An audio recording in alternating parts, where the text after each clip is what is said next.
جو عیسائی تھے وہ انجیل پڑھتے تھے. اب تو یہ ساری چیزیں بدل بدلا کے مکس کر کے انہوں نے بائبل کا نام دے دیا اور اس کو ایک اولڈ ٹیسٹامنٹ بنا دیا اور ایک نیو ٹیسٹامنٹ بنا دیا, عہد نامہ قدیم اور عہد نامہ جدید اس طریقے سے. تو اور بھی کچھ چیزیں انہوں نے ایڈ وغیرہ کر کے تو اب انہوں نے اپنے دین کو تو رکھ دیا سائیڈ پہ, اور یہ گرجے تک محدود ہو گیا اور صرف سنڈے کو جاتے ہیں, حاضری لگا کے آ جاتے ہیں. باقی اپنی عام لائف میں ان کو دین سے کوئی سروکار نہیں. تو اب آپ ان کو اہل کتاب نہیں جانچ سکتے, ان کے ایمان کا کوئی جانچ ہی نہیں ہے. وہ لوگ بالکل ایمان کو چھوڑ بیٹھے ہیں. انہوں نے کہا کہ دنیا الگ ہے, دین الگ ہے. اس لیے اب ہم کہیں کہ یہ اہل کتاب کا ذبیحہ ہے, یا تو ہمیں یقین ہو کہ واقعی وہ اپنی کتاب پر ایمان رکھتا ہے اور اس نے حلال کیا جیسے کہ ہم لوگ ذبح کرتے ہیں, انہوں نے بھی ویسا ہی ذبح کیا ہے, تو پھر وہ کھایا جا سکتا ہے, ورنہ نہیں.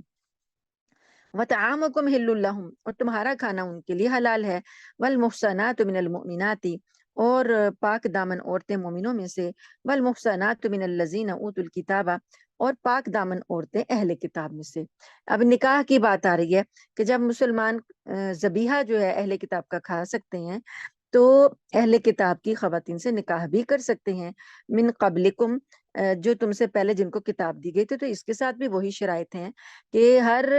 وہاں کا ایرا غیرہ اہل کتاب نہیں ہے. وہاں پر آپ کو دیکھنا پڑے گا کہ واقعی وہ اہل کتاب ہیں کہ نہیں ہیں. آج کل کے تمام کرسچن جو ہیں وہ اہل کتاب نہیں ہیں, انہوں نے اپنے دین کو چھوڑ دیا ہوا. اب یہاں پر اللہ پاک فرماتے ہیں کہ اگر کوئی اہل کتاب آپ کو مل جائے عورت, اس سے نکاح ہو سکتا ہے اس صورت میں کہ آپ اس کا اذا آتیتموہن اجورہن, جب کہ تم ان کے مہر ان کو دے دو. محسنین غیر مسافہین, اور تمہارا مقصد بھی نکاح سے پاک دامنی حاصل کرنا ہے, محض شہوت رانی کرنا نہیں ہے. ولا متخذی اخدان, اور نہ خفیہ آشنائیاں پکڑنا ہے. تو اب ساری چیزیں قرآن نے کھول کے بتا دی. اب اس کے باوجود اگر کوئی شخص اپنے طور پہ تعویلیں کرتا رہے تو وہ اس کی اپنی اختراع ہے. قرآن نے بتا دیا کہ ایک تو وہ پاک دامن ہو, دوسرا چھپی آشنائیاں جو ہیں اس کے لیے نہ کیا جائے, نکاح کو اعلیٰ کار نہ بنایا جائے. دوسرا یہ بات ہے کہ وہ اہل کتاب ہوں, اپنی کتاب پر, اپنی جو اللہ کی کتاب ان کے پاس آئی تھی جو اس کے پھر نسخے موجود ہیں اس پر وہ یقین رکھتے ہوں. وَمَن يَكْفُرْ بِالْإِيمَانِ فَقَدْ حَبِطَ عَمَلُهُ, اور جو شخص ایمان سے انکار کر دے, یعنی اللہ تعالیٰ نے اس کو ایمان دیا, اب ایمان کے بعد وہ کفر کی طرف مڑ گیا, اب کیا ہوا؟ فقد حبط عملہ, تو اس کے سارے اعمال ضائع ہو گئے. وہو فی الآخرۃ من الخاسرین, اور آخرت میں وہ خسارہ پانے والوں میں سے ہوگا. یعنی اب یہ نکاح کرنے میں کیا تو جاتا ہے, لوگ کرتے ہیں کہ بھئی اہل کتاب ہیں, لیکن یہ بات ہے کہ آپ اپنی جو ہماری گزشتہ تاریخ ہے اس کا جائزہ لیں نا, اگر جو ہمارے صحابہ کرام اور تابعین تبع تابعین اسلام پھیلانے کے لیے دنیا کے گوشے گوشے میں گئے, تو وہاں پر اگر ان کی تاریخ کا جائزہ لیں تو کسی نے ایسے نکاح نہیں کیے جیسے کہ آج کیے جا رہے ہیں. آج لوگ محض سرٹیفکیٹ لینے کے لیے, گرین کارڈ لینے کے لیے کرتے ہیں, اور یہ ایک تعویل کرتے ہیں جی یہ اہل کتاب ہے, حالانکہ اس کی تحقیق کرنی پڑے گی کہ واقعی وہ اہل کتاب ہیں یا نہیں ہیں. اور اہل کتاب خواتین سے نکاح کرنا جو ہے, اور بھی بہت سے خطرات ہیں کہ ایک آپ کی جو آئندہ نسل آ رہی ہے, اگر وہ اپنے دین پر عورت قائم ہے, وہ کہتی ہے میں عیسائی ہی رہوں گی, تو وہ آگے آپ کی نسل کے لیے بھی خطرہ ہے کہ وہ نہیں پتا آپ کو کہ آپ کی اولاد کو وہ عیسائی بناتی ہے یا مسلمان رہنے دیتی ہے. تو یہ بہت سے پیچیدگیاں پیدا ہو جاتی ہیں. اس لیے ہمارے جو احتیاط ہمارے علماء نے کی ہے وہ بچنے کی میں ہی کی ہے. یا ایھا الذین آمنو, اے لوگو جو تم ایمان لائے ہو, اذا قمتم الی الصلاۃ, جب تم کھڑے ہو نماز کے لیے, یعنی نماز کو قائم کرنے لگو, اٹھو نماز کے لیے اٹھو. فغسلوا وجوہکم, تو اپنے چہروں کو دھو لیا کرو. وایدیکم, اور اپنے ہاتھوں کو, الی المرافق, کوہنیوں تک. وامسحوا, اور مسح کر لو, برؤسکم, اپنے سروں کا. وارجلکم, اور اپنے پاؤں کو دھو لو, الی الکعبین, ٹخنوں تک. یہ وضو ہے کہ وضو کے 4 فرائض ہیں. ہم جو وضو کرتے ہیں ہاتھوں سے شروع ہو کے کلی ناک میں پانی, یہ درمیان میں وہ سنت اعمال ہیں جو نبی کریم صلی اللہ علیہ وسلم نے کر کے بتائے, تو ہمارا وہ طریقہ بنتا ہے. لیکن اس کے اندر کچھ فرائض ہیں. فرض چیزیں اگر رہ گئیں دھلنے سے تو وضو نہیں ہوگا، اور اگر فرض چیزیں دھل گئیں تو وضو ہو جائے گا۔ تو فرض چیزیں 4 ہیں نماز کے یہ وضو کے فرائض 4 کیا ہیں؟ چہرہ دھونا اور کوہنیوں تک ہاتھ دھونا اور اپنے سر کا مسح کرنا، چوتھائی سر حدیث میں آتا ہے، وَأَرْجُلَكُمْ اور ٹخنوں تک پاؤں دھونا۔ جب یہ 4 چیزیں دھل گئیں تو وضو ہو گیا۔ کئی حالات ہو سکتے ہیں نا کہ پانی اتنا کم ہے کہ بس یہ اتنا ہی آپ کر سکتے ہیں، پورا تفصیل سے وضو نہیں کر سکتے، باقی چیزیں جو ہیں وہ سنت اعمال ہیں۔ وَإِن كُنتُمْ جُنُبًا فَطَّهَّرُوا اور اگر تم جنبی ہو، جنابت کی حالت میں ہو تو پھر پہلے پاکیزگی اختیار کرو، یعنی پہلے غسل کرو۔ وَإِن كُنتُمْ مَرْضَىٰ أَوْ عَلَىٰ سَفَرٍ اور اگر تم بیمار ہو یا کوئی سفر پر ہو، أَوْ جَاءَ أَحَدٌ مِّنكُم مِّنَ الْغَائِطِ یا تم میں سے کوئی جائز ضرورت سے ہو کر آئے، قضائے حاجت سے ہو کر آئے، أَوْ لَامَسْتُمُ النِّسَاءَ یا تم نے عورتوں کو چھوا ہو، فَلَمْ تَجِدُوا پھر تمہیں نہیں ملتا ماءً پانی، فَتَيَمَّمُوا تو تم تیمم کر لو، صعیداً طیباً پاکیزہ مٹی سے، فَامْسَحُوا تو مسح کرو بھی وجوہکم اپنے چہروں کا، وَأَيْدِيكُم مِّنْهُ اور اپنے ہاتھوں کا اس سے۔ اب مسح جو ہے تیمم، تیمم دیکھیے وضو میں 4 ہیں فرائض، تو تیمم میں بس 2 فرائض ہیں کہ ایک یہ ساری حالات موجود ہیں اور پانی نہیں ہے کہ یا بندہ بیمار ہے یا وہ مسافر ہے، پانی نہیں ہے تو یا وہ جنبی ہے یا وہ قضائی حاجت سے آیا، وضو بھی نہیں ہے، وضو کے لیے پانی نہیں ہے، تو اللہ پاک نے کہا پاکیزہ مٹی پر ہاتھ مارو، اسے اپنے چہروں پر مل لو اور اپنے کونیوں تک ہاتھوں پر مل لو تو تم یہ تیمم ہو جائے گا، تو نماز پڑھو۔ پھر جیسے ہی پانی ملے گا یہ تیمم کا حکم ختم ہو جائے گا۔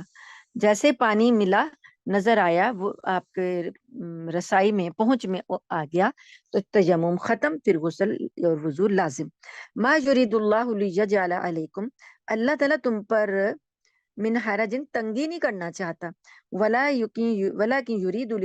لیطہرکم لیکن اللہ یہ چاہتا ہے کہ تم کو پاک کر دے، پاکیزہ کر دے، یعنی تم گندگی کی حالت میں پھرتے رہو، یہ اللہ کو پسند نہیں۔ نجاست کی حالت میں پھرتے رہنا اللہ تعالیٰ کو پسند نہیں، اللہ تعالیٰ تمہیں پاک کرنا چاہتے ہیں۔ پانی نہیں ہے تو مٹی سے پاک کر لو۔ وَلِيُتِمَّ نِعْمَتَهُ عَلَيْكُمْ اور اللہ تعالیٰ چاہتے ہیں کہ تم پر اپنی نعمت کو پورا کر دے، لَعَلَّكُمْ تَشْكُرُونَ تاکہ تم شکر گزار بنو۔ وَاذْكُرُوا نِعْمَتَ اللَّهِ عَلَيْكُمْ اور یاد کرو اس نعمت کو جو اللہ نے تم پر کی، وَمِيثَاقَهُ الَّذِي اور اس وعدے کو، اس میثاق کو یاد کرو، وَثَقَكُمْ بِهِ جو تم نے باندھے ہیں، وہ معاہدے، وہ قول جو تم نے اللہ سے باندھے ہیں وہ ان کو پورا کرو۔ اذ قلتم سمعنا واطعنا جبکہ تم نے کہا ہے کہ ہم نے سنا اور ہم اطاعت کریں گے، واتقوا اللہ اور اللہ سے ڈرتے رہو، ان اللہ علیم بذات الصدور بے شک اللہ جاننے والا ہے سینوں کی بات کو، جو تمہارے دلوں میں ارادے ہیں، جو تمہارے سینوں میں باتیں ہیں، اللہ تعالیٰ اس سب کو جاننے والا ہے۔ یا ایھا الذین آمنو آیت نمبر 8، یا ایھا الذین آمنو اے لوگو جو ایمان لائے ہو، کونو کھڑے ہو جاؤ، قوامینا قائم ہو جاؤ، کھڑے ہو جاؤ، للہ اللہ کے لیے، شہداء بالقسط گواہی دینے والے انصاف کے ساتھ، انصاف کے ساتھ گواہی دینے کے لیے اللہ کی خاطر کھڑے ہونا ہے۔ ولا یجرمنکم اور تم کو آمادہ نہ کرے، شنآن قوم کسی قوم کی دشمنی، الا اللہ تعدلوا اس بات پر کہ تم عدل نہ کرو، اس بات پر تمہیں یہ نہ ہو کہ کوئی دشمنی میں آ کر تم عدل سے پھر جاؤ اور کسی قوم کی دشمنی میں عدل کو چھوڑ دو۔ اعدلوا عدل کرو، ہوا اقرب للتقوی یہ تقوی سے بہت زیادہ قریب ہے، واتقوا اللہ اور ڈرو اللہ سے، ان اللہ خبیر بما تعملون بے شک اللہ خبر رکھنے والا ہے جو کچھ تم عمل کرتے ہو۔ اب دیکھیے کہ اللہ پاک نے تقوی کہاں کہاں حکم دے دیا، ہر جو بھی حکم آ رہا ہے نا اللہ کا، اس کے ساتھ تقوی کی اللہ پاک ضرور تاکید کر رہے ہیں۔ ایمان سے لے کر روزے سے لے کر حج سے لے کر حلال حرام سے لے کر نکاح سے لے کر یتیموں کے حقوق، وراثت کے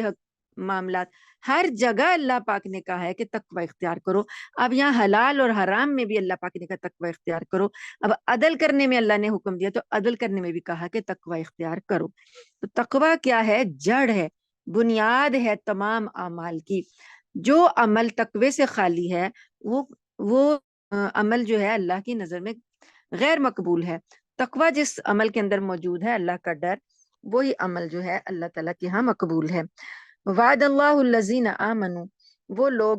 وعدہ کیا اللہ نے ان لوگوں سے جو ایمان لائے، وعملوا الصالحات، اور انہوں نے نیک اعمال کیے، لہم مغفرۃ و اجر عظیم، ان کے لیے اللہ کی طرف سے مغفرت، بخشش اور بہت بڑا اجر ہے۔ والذین کفروا وکذبوا، اور وہ لوگ جنہوں نے کفر کیا اور جھٹلایا، بآیاتنا، ہماری آیتوں کو، اولئک اصحاب الجحیم، یہ لوگ آگ والے ہیں۔ یا ایھا الذین آمنو، اے لوگو جو ایمان لائے ہو، اذکروا نعمت اللہ علیکم، یاد کرو اللہ کی نعمت کو جو اس نے تم پر کی، اذ ہم قومن، جب ارادہ کیا ایک قوم نے، این یبسطو، یہ کہ وہ بڑھائیں، الیکم، تمہاری طرف، ایدیہم، اپنے ہاتھ، یعنی کسی قوم نے تمہیں نقصان پہنچانے کے لیے ہاتھ بڑھانے کا ارادہ کیا، فکفا ایدیہم، تو اللہ نے ان کے ہاتھوں کو روک دیا، انکم، تم سے، واتقوا اللہ، اور ڈرو اللہ سے، وعلی اللہ فلیتوکل المؤمنون، اور اللہ تعالی ہی پر مومنوں کو توکل کرنا چاہیے۔ یہاں پر جو کس قوم نے ارادہ کیا تھا مسلمانوں کو پر دست درازی کرنے کا، اللہ تعالیٰ نے کہا ہے کہ وہ ایک نعمت ہے کہ وہ تم پر دست درازی نہیں کر سکے۔ اس میں مختلف واقعات کی طرف اشارہ ہے کہ کفار نے مسلمانوں کا خاتمہ کرنے کے منصوبے بنائے، ایک نہیں بنایا، بہت سے منصوبے بنائے، اور ہر منصوبہ اللہ پاک نے خاک میں ملا دیا۔ کچھ واقعات جو ہیں ان میں ایک تو نبی کریم صلی اللہ علیہ وآلہ وسلم، جنگ تھی، تو اس کے صحیح مسلم میں آتا ہے کہ اسفان ایک مقام ہے، جنگ کے دوران میں نبی کریم صلی اللہ علیہ وسلم نے وہاں پر ظہر کی نماز پڑھائی صحابہ کرام کو جماعت سے، تو مشرکین کو پتہ چلا، تو انہیں حسرت ہوئی کہ جنگ کے دوران مسلمانوں نے نماز جب پڑھی ہے تو انہوں نے اپنے ہتھیار وغیرہ اتار کے رکھے تھے، تو ہمیں چاہیے تھا کہ ہم ان پر حملہ کر دیتے اس غفلت کی حالت میں۔ تو انہوں نے کہا کہ اچھا، ہم اگلی نماز جب یہ پڑھیں گے نا، تو وہ نماز میں ہوں گے تو ہم ان پر حملہ کر کے ان کو ختم کر دیں گے۔ تو اللہ پاک نے منصوبہ جب انہوں نے بنا لیا، تو اللہ پاک نے عصر کا وقت آنے سے پہلے پہلے صلاۃ الخوف کے احکام نازل کر دیے، کہ وہ خوف، صلاۃ الخوف جو ہم نے سورہ نساء میں پڑھی کہ 2 حصوں میں مسلمان لشکر جو ہے وہ تقسیم ہوگا، ایک رکعت پہلے نبی کریم صلی اللہ علیہ وسلم کے پیچھے ادا کی جائے گی، اور ایک جو ہے گروہ وہ پہرا دے گا، اور پھر جب ایک رکعت ایک گروہ پڑھ لے گا تو وہ پیچھے چلا جائے گا، اور دوسرے گروہ کے لوگ جو ہیں وہ پہرا دیں گے، اور وہ دوسرے والے جو ہیں وہ آ کر اپنی نماز کو مکمل کریں گے۔ تو اس طریقے سے اسلحہ لے کر نماز پڑھیں گے۔ اللہ پاک نے یہ احکام دے دیے، اور دشمنوں کی دست درازی کا منصوبہ جو تھا وہ خاک میں مل گیا۔ اسی طریقے سے انہوں نے نبی کریم صلی اللہ علیہ وسلم کو کئی مرتبہ سازش کے ذریعے قتل کرنے کے منصوبے بنائے، لیکن اللہ پاک نے ان کو اس میں کامیاب نہیں ہونے دیا۔ تو اللہ پاک فرماتے ہیں کہ یہ اے ایمان والو، یہ اللہ کی نعمت ہے تمہارے اوپر، تم اس کو یاد کرو کہ اللہ نے کیسے ان کی دست درازی کو تم سے روکا، تو اللہ کا تقوی اختیار کرو۔ آیت نمبر ہے 12، وَلَقَدْ أَخَذَ اللَّهُ مِيثَاقَ بَنِي إِسْرَائِيلَ، اور یقیناً اللہ نے بنی اسرائیل سے عہد لیا تھا، وَبَعَثْنَا مِنْهُمُ اثْنَيْ عَشَرَ نَقِيبًا، اور ہم نے ان میں سے 12 نگران مقرر کیے تھے۔ نقیب، 12 نگران، بنی اسرائیل کے 12 قبیلے تھے، اور 12 قبیلوں کے 12 سردار تھے، تو ان کے سردار جو تھے وہ ان کے معاملات کے نگران تھے۔ تو اللہ پاک فرماتے ہیں کہ ہم نے بنی اسرائیل سے عہد لیا اور 12 اس میں نقیب مقرر کیے۔ وقال اللہ انی معکم، اور اللہ نے کہا کہ میں بے شک تمہارے ساتھ ہوں، یعنی ان لوگوں سے کہا کہ تم لوگ جو بھی کام کر رہے ہو تمہارے ساتھ میں ہوں۔ تو لئن اقمتم الصلاۃ وآتیتم الزکاۃ، اگر تم نماز قائم کرو گے اور تم زکوٰۃ ادا کرو گے، وآمنتم برسولی، اور تم میرے رسولوں پر ایمان لاؤ گے، وعزرتموہم، اور تم ان کو تقویت دو گے، واقرضتم اللہ قرضا حسنا، اور تم اللہ کو اچھا قرضہ دو گے، لأکفرن عنکم، تو میں ضرور دور کر دوں گا تم سے، سیئاتکم، تمہاری گناہ، تمہاری برائیاں، ولأدخلنکم، اور میں تمہیں ضرور داخل کروں گا جنتوں میں، تجری من تحتها الانہار، جن کے نیچے نہریں بہتی ہیں، فمن کفر بعد ذلک منکم، پس جو کوئی کفر کرے گا اس کے بعد تم میں سے، فقد ضل سواء السبیل، تو اس نے گویا کہ سیدھا راستہ کھو دیا۔ اب یہ سارے احکام اللہ پاک نے ہمیں بھی دیے، امت محمدیہ کو بھی دیے، تو اللہ پاک بتا رہے ہیں کہ یہی وعدے ہم نے بنی اسرائیل سے بھی لیے تھے کہ وہ یہ کام کریں گے تو اللہ تعالیٰ ان کو جنتیں دے گا۔ فَبِمَا نَقْضِهِم مِّيثَاقَهُم، پھر کیا ہوا، انہوں نے وعدے پورے نہیں کیے، تو اللہ پاک فرماتے ہیں کہ پھر ان کے عہد کو توڑنے کی وجہ سے لَعَنَّهُم، ہم نے ان پر لعنت کی، وَجَعَلْنَا قُلُوبَهُمْ قَاسِيَةً، اور ہم نے ان کے دلوں کو سخت کر دیا، سخت بنا دیا۔ جب اللہ کی نافرمانیاں کی جاتی ہیں، ڈنکے کی چوٹ پر کی جاتی ہیں، تو اللہ تعالیٰ پھر لعنت کر کے دلوں کو سخت کر دیتا ہے، پھر وہ دل ایسے سخت ہوتے ہیں، پتھروں سے بھی زیادہ سخت ہو جاتے ہیں۔ سورہ بقرہ میں اللہ نے فرمایا کہ پتھروں سے بھی زیادہ سخت ہو جاتے ہیں، پھر ان پر کوئی ہدایت کی بات اثر نہیں کرتی۔ تو اللہ پاک نے کہا ہے کہ ان کے عہد کو توڑنے کی وجہ سے ایسا ہوا۔ یحرفون الکلمہ، وہ اللہ کے کلام کو بدل ڈالتے تھے، ام مواضعہ، اس کی جگہ سے ہی نکال دیتے، اس کی جگہ ہی بدل ڈالتے، وَنَسُوا حَظًّا مِّمَّا ذُكِّرُوا بِهِ، اور وہ بھول گئے بڑا حصہ جو کہ انہیں یاد کرایا گیا تھا، ان کی کتاب تورات کا جو حصے ان کو یاد کرائے گئے تھے وہ اس کو بھول گئے۔ وَلَا تَزَالُ تَطَّلِعُ عَلَىٰ خَائِنَةٍ مِّنْهُمْ، اور ان میں سے کچھ لوگ جو تھے، کچھ لوگوں کو چھوڑ کر اکثر جو ہیں خیانت کرتے ہیں، الا قلیلا منہم، یعنی تھوڑے سے لوگوں کو چھوڑ کر، فاعف عنہم وصفا، آپ کو پتا یعنی تتالی کو مطلب آپ کو اطلاع ملتی رہتی ہے، آپ کو مسلسل اطلاع ملتی رہتی ہے ان کی خیانت کی، تو تھوڑے لوگوں کو چھوڑ کر اکثر تو یہی کام کر رہے ہیں، تو آپ کیا کریں، آپ فی الحال تو ان سے درگزر کریں، وصفہ ان کو یعنی معاف کر دیں اور درگزر کریں۔ فإن اللہ یحب المحسنین، بے شک اللہ تعالیٰ نیکی کرنے والوں کو پسند کرتا ہے، یعنی یہ آپ کا احسان ہوگا تو اللہ تعالیٰ احسان کرنے والوں کو دوست رکھتا ہے، پسند کرتا ہے۔ وَمِنَ الَّذِينَ قَالُوا، اور لوگوں میں سے جنہوں نے یہ کہا، اِنَّا نَصَارَىٰ، کہ ہم نصارہ ہیں، اخذنا میثاقہم، ہم نے ان سے بھی عہد لیا۔ پہلے جو عہد بتایا اللہ پاک نے بنی اسرائیل کا اوورال، جو یہود ہیں، اب جو ان میں سے نصارہ اپنے آپ کو کہلواتے ہیں، بنی اسرائیل میں سے عیسائی جو ہیں، حضرت عیسیٰ کے ماننے والے، وہ اپنے آپ کو نصارہ کہلواتے تھے، تو یہ اللہ پاک نے فرمایا کہ جنہوں نے یہ کہلوایا ان سے بھی ہم نے عہد لیا، یعنی انجیل دی تھی ان کو، کتاب دی تھی، تو ان سے بھی ہم نے وعدے لیے تھے، حظم مما ذکر فنسو حظم مما ذکروا، وہ بھی اپنی کتاب کا جو انہیں یاد کروائی گئی تھی اس کا حصے بھول گئے، بڑے حصے بھول گئے۔ فَأَغْرَيْنَا بَيْنَهُمْ، تو ہم نے کیا کیا، ڈال دی ان کے درمیان العداوت، عداوت، والبغضاء، اور دشمنی، الی یوم القیامت، قیامت تک کے لیے ہم نے ان کے درمیان دشمنی اور بغض پیدا کر دیا۔ وَسَوْفَ يُنَبِّئُهُمُ اللَّهُ بِمَا كَانُوا يَصْنَعُونَ، اور جلد ہی اللہ تعالیٰ خبر دے گا ان کو جو کچھ یہ کیا کرتے تھے۔ جو یہود ہیں ان کو پر اللہ نے لعنت کی ہے اور ان کے دلوں کو سخت کر دیا، اور جو عیسائی ہیں ان کے دلوں میں اللہ پاک نے بغض اور عداوت قیامت تک کے لیے ڈال دی، یعنی یہ فرقوں میں بٹ گئے اور خانہ جنگی کا شکار ہو گئے، اور مذہبی اختلافات نے دشمنی کی صورت اختیار کر لی۔ یہ ان کی ہسٹری میں یہ باتیں موجود ہیں۔ اب آیت نمبر ہے 15، یا اہل الکتابی قد جاءکم رسولنا، اے اہل کتاب تمہارے پاس ہمارے یہ پیغمبر آئے ہیں، یبین لکم کثیرا مما کنتم تخفون، یہ وہ چیزیں بہت سی واضح کرتے ہیں جو کہ تم نے پہلے چھپائی ہوئی تھیں، من الکتاب، کتاب میں سے، ویعفو عن کثیر، اور یہ بہت سی چیزوں کو معاف کرتے ہیں، یعنی تمہاری اتنی باتیں ہیں جو یہ معاف کرتے ہیں۔ تو آگے اللہ پاک فرماتے ہیں، قد جاءکم من اللہ نور و کتاب، بے شک تمہارے پاس اللہ کی طرف سے نور اور کتاب مبین، واضح کھلی کتاب جو ہے اللہ کی طرف سے تمہارے پاس آ گئی ہے۔ تو یہدی بہ اللہ، اللہ تعالیٰ ہدایت دیتا ہے اس کے ساتھ، من اتبع رضوانہ، جو کوئی پیروی کرے اللہ کی رضامندی کی، سبل السلام، جو کہ سلامتی کی راہیں دکھاتا ہے، وَيُخْرِجُهُم مِّنَ الظُّلُمَاتِ إِلَى النُّورِ، اور اللہ ان کو نکالتا ہے اندھیروں سے روشنی کی طرف، بِإِذْنِهِ اپنے حکم سے، وَيَهْدِيهِمْ إِلَىٰ صِرَاطٍ مُسْتَقِيمٍ، اور اللہ تعالیٰ ان کو ہدایت دیتا ہے سیدھے راستے کی۔ یعنی اہل کتاب سے کہا جا رہا ہے کہ تمہاری کتابوں کے بعد اب یہ کتاب جو نازل ہوئی ہے تمہارے پاس، جو تم نے باتیں چھپائی ہوئی تھیں وہ بھی اس میں بتا دی گئی ہیں، پھر بھی اللہ نے تمہیں ان بہت سی چیزوں سے معاف کر دیا ہے۔ اب اس نور کی تم پیروی کرو، جو پیروی کرے گا وہ اللہ تعالیٰ کی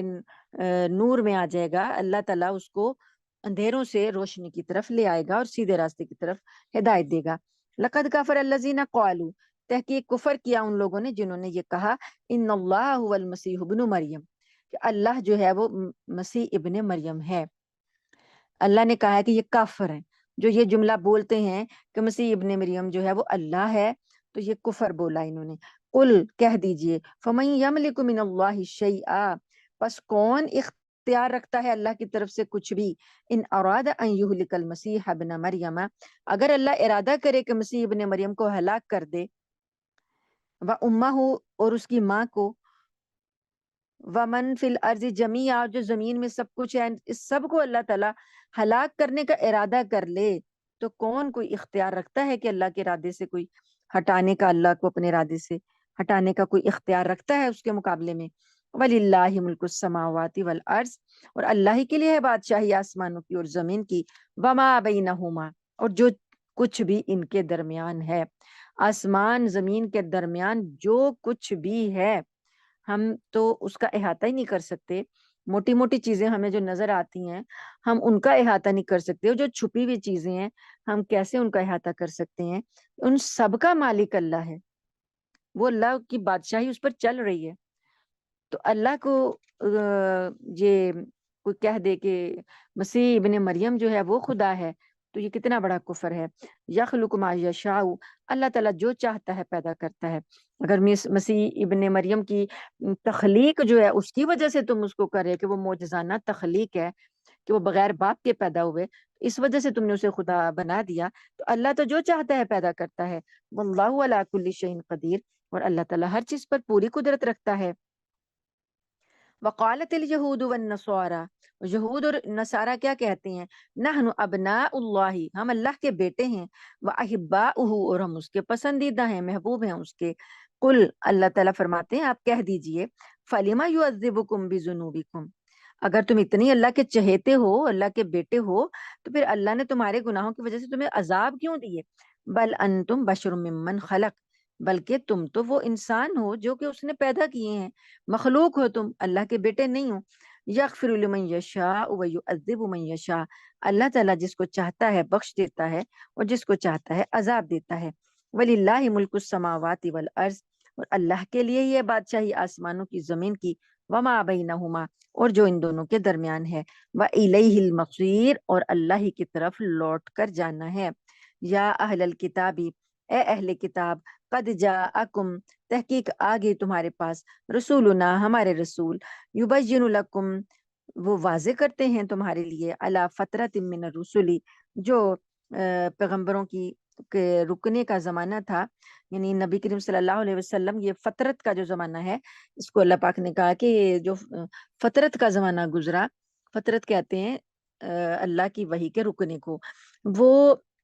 جب حضرت عیسیٰ علیہ السلام آئے ہیں، تو حضرت عیسیٰ علیہ السلام کے بعد نبی کریم صلی اللہ علیہ وسلم جو ہیں 571 سال کے بعد پیدا ہوئے۔ یہ 571 سال جو ہے یہ فترت کا زمانہ ہے کہ اس دوران کوئی نبی کوئی رسول نہیں آیا۔ تو اللہ پاک نے فرمایا کہ اس فترت کے زمانے کے بعد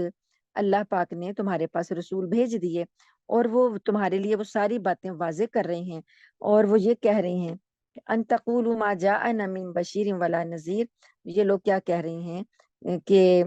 تاکہ تم یہ نہ کہہ سکو، اللہ نے یہ سلسلہ جو ٹوٹا ہوا تھا اس کو جوڑ دیا ہے، تاکہ تم یہ نہ کہہ سکو کہ ہمارے پاس تو کوئی خوشخبری سنانے والا اور ڈرانے والا آیا ہی نہیں۔ فقد جاءکم بشیر و نذیر، اب تحقیق تمہارے پاس آ گئے ہیں خوشخبری سنانے والے اور ڈرانے والے۔ واللہ علی کل شیء قدیر، اور اللہ تعالی ہر چیز پر قدرت رکھتا ہے۔ یہود اور نصارہ نے اپنے آپ کو اللہ کا لاڈلا کہہ کہہ کر اپنے عوام کو آرزویں دلائیں اور انہیں کہا کہ تمہیں کچھ بھی نہیں مطلب ہوگا، تم اللہ کے لاڈلے ہو، تم کوئی بھی گناہ کرو تم جنت میں ہی جاؤ گے، تم کے اللہ کے بیٹے ہو۔ بیٹے سے مطلب حضرت عیسیٰ علیہ السلام بیٹے ہوئے تو ان کے ماننے والے بھی سارے بیٹے بن گئے، اور جو یہود ہیں وہ کہتے ہیں کہ نبیوں کی اولاد ہیں ہم، تو ہم بھی اللہ کے چہیتے ہیں، تو ہم اللہ کے بیٹے ہیں۔ تو اس طریقے سے ان کی کتاب اگر پڑھی جائے تو اس کتاب میں بھی یہ نبیوں کے جو ماننے والے ہیں ان کو اللہ کے بیٹے ہی لکھتے ہیں۔ تو اللہ پاک نے ان کو یہ اسی وجہ سے آج بھی اپنی اس بات پر قائم ہے، اسی وجہ سے وہ کہتے ہیں کہ ہمارے علاوہ اور کسی کو جینے کا حق ہی نہیں ہے۔ تو یہود اور یہودی جو کہتے ہیں کہ صرف ہم ہی اکیلے وارث ہیں اس زمین کے، تو اسی لیے وہ کسی اور قوم کو خاطر میں نہیں لاتے، اور ان کو مارنا، قتل کرنا، ان کے ساتھ زیادتی کرنا وہ سب جائز سمجھتے ہیں۔ ان کے ذہن میں یہی ہے کہ ہم حقدار ہیں اور باقی لوگوں پر ہم جو مرضی کریں ہمیں اس کا حق پہنچتا ہے۔ تو اب آگے اللہ پاک ان کی وہ جو عقائد ہیں، غلط عقائد، اللہ تعالیٰ ان کی کلئی کھولتے جائیں گے اور بتاتے جائیں گے کہ کس طریقے سے تمہارے ساتھ ہم نے انعام کیے اور تم نے ان کا کیا حال کیا۔ اب اللہ پاک آیت نمبر 20 میں فرماتے ہیں وَإِذْ قَالَ مُوسَىٰ لِقَوْمِهِ، اس وقت کو یاد کرو جب موسیٰ نے اپنی قوم سے کہا یا قوم اذکروا نعمت اللہ علیکم، اے میری قوم تم اللہ کی نعمت کو یاد کرو جو اس نے تم پر کی، اس جعل فیکم انبیاء، اس نے تمہارے درمیان نبی پیدا کیے، وجعلکم ملوکا، اور تمہارے درمیان بادشاہ حکمران بنائے، وآتاکم ما لم یؤتی احدا من العالمین، اور تم لوگوں کو وہ چیزیں دیں جو اس نے جہان والوں میں کسی کو بھی نہیں دی تھی۔ اب جو من اور سلوہ ان پر نازل کیا گیا، جو دسترخوان ان پر نازل کیے گئے، جو سمندر کو پھاڑ کے ان کے لیے راستے بنائے گئے، جو پتھروں میں سے چشمے ان کے لیے نکالے گئے، جو آسمان بادلوں کے سائے صحراؤں میں ان کے لیے کیے گئے، ان کے لیے اللہ پاک نے ایسی ایسی نعمتیں ان کو دیں جو پورے جہان میں اللہ نے کسی کو نہیں دی تھی۔ تو اللہ پاک فرماتے ہیں کہ موسیٰ علیہ السلام نے اپنی قوم کو کہا کہ اللہ کی نعمتوں کو یاد کرو، اس نے تمہیں بادشاہیاں دی ہیں، تمہارے درمیان میں نبی بھیجے ہیں، تو پھر یہ ساری نعمتیں یاد دلانے کے بعد کہا یا قوم ادخلوا الارض المقدسۃ التی کتب اللہ لکم، اے میری قوم اس ارض مقدس میں داخل ہو جاؤ، پاک سرزمین میں داخل ہو جاؤ جو اللہ نے تمہارے لیے لکھ دی ہے۔ نہیں، یہ ارض مقدس ہے شام اور فلسطین کا علاقہ۔ یہ علاقہ اللہ تعالیٰ نے انبیاء کرام کو مبعوث کرنے کے لیے منتخب فرمایا تھا، اس لیے مقدس اسے کہا ہے۔ انبیاء کرام کی کثرت جو ہے اس علاقے میں نازل ہوئی ہے۔ ایک روایت کے مطابق 70,000 سے زائد انبیاء شام اور فلسطین کے علاقے میں آئے ہیں۔ تو یہ مقدس سرزمین اللہ نے رکھی اور اس کا ذکر کیا۔ تو اس سرزمین میں اس وقت جب حضرت موسیٰ علیہ السلام آئے تھے تو اس وقت اس سرزمین میں جو قوم حکمران تھی، جو عمالقہ نامی قوم تھی، وہ یعنی قابض تھی۔ تو موسیٰ علیہ السلام نے اپنے ساتھیوں سے کہا کہ یہ سرزمین اللہ نے تمہارے مقدر میں لکھی ہے، تم اس سرزمین میں داخل ہو جاؤ،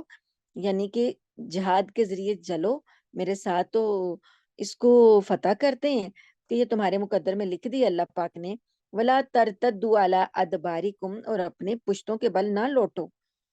پشتوں کے بل نہ پھر جاؤ، فتنقلبوا خاسرین، تو تم کیا ہوگے نامراد ہو کر خسارہ پانے والے ہو جاؤ گے۔ تو یہ قوم کو نعمتیں یاد دلائیں اور ان سے کہا کہ آؤ ہم مل کے جہاد کرتے ہیں، نبی کے ساتھ جہاد کرو۔ انہوں نے کیا کہا، حضرت موسیٰ علیہ السلام کو کیا جواب دیا؟ قالوا، کہنے لگے،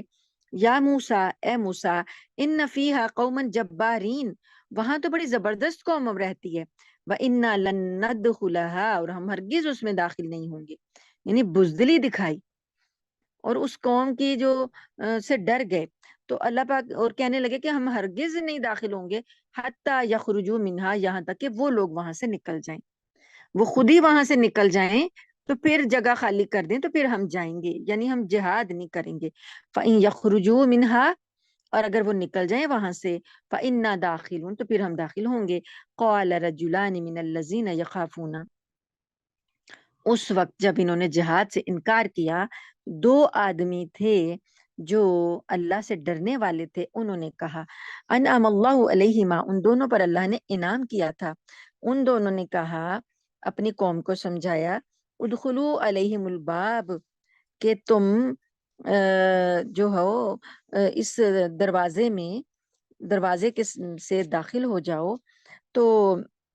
فَإِذَا دَخَلْتُمُوهُ فَإِنَّكُمْ غَالِبُونَ، پس جب تم یہاں سے داخل ہوگے تو تم ہی غالب رہو گے. یعنی انہوں نے سمجھایا کہ تم چلو تو صحیح، جب تم داخل ہوگے چڑھائی کرو گے تو تم ہی غالب رہو گے. وَعَلَى اللَّهِ وَتَوَكَّلُوا، اور تم سب کو اللہ پر توکل کرنا چاہیے. ان کنتم مؤمنین، اگر تم مومن ہو. قالوا، کہنے لگے، یعنی موسیٰ کی قوم نہیں مانی، کہنے لگی، یا موسیٰ، اے موسیٰ، انا لن ندخلها ابدا ما داموا فیہا، ہم ہرگز نہیں داخل ہوں گے اس میں جب تک کہ وہ لوگ وہاں موجود ہیں. فذهب، پس تو جا، انتا و ربک، تو اور تیرا رب جاؤ، فقاتلا، تم دونوں لڑو، انا ہاہنا قائدون، ہم تو یہاں بیٹھے ہیں.